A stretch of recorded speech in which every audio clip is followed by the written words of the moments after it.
Okay, I'm back up here today. Already got one chunk of a log on there. Actually, I had to leave that one from the other day.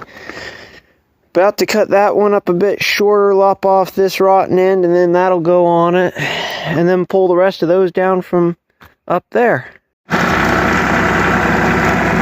we go, there's the first load.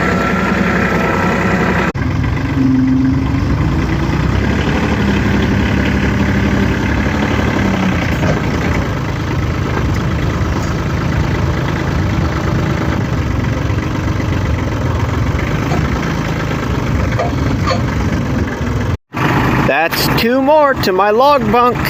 Now to go get some more. In only 30 minutes, I already have a second load. Yeah, I gotta pull those down. Well, I've mostly finished up here on this corner. That's a load of junk wood that'll go on the